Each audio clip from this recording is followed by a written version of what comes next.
শুধু দর্শক, আপনারা দেখতে পাচ্ছেন আমি এখন নুরানি কোল্ড ড্রিঙ্ক এর সামনে দাঁড়ানো আছি। এখন রাত 8টা বাজে। কোনো একটি পারপাসে আমি ঢাকার চকবাজার এসেছিলাম, এসেই এই কোল্ড ড্রিঙ্কের দোকান পেয়ে গেলাম। প্রায় ছোটোবেলা থেকেই এই দোকানের কথা শুনে আসছি। আগে ছিল নুরানি লাস্সি এবং বিটিভিতে অনেক বিজ্ঞাপন দেওয়া হতো। তো আমার এক গ্লাস খাওয়ার ইচ্ছা জাগলো। আমি ভদ্রলোক যিনি তৈরি করছেন তার সাথে জিজ্ঞেস করলাম কীভাবে এটা তৈরি করেন।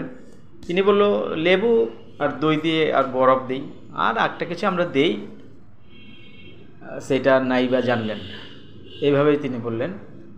তো আমি ওখানে মূল্য তালিকা অনুযায়ী এক গ্লাস কিনলাম এবং বেশ স্বাদু করে খেলাম।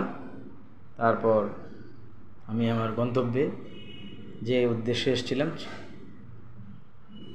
ধীরে ধীরে হেঁটে চলে গেলাম এবং খুব একটা তৃপ্তি পেলাম। সেই তৃপ্তি নিয়েই আনন্দে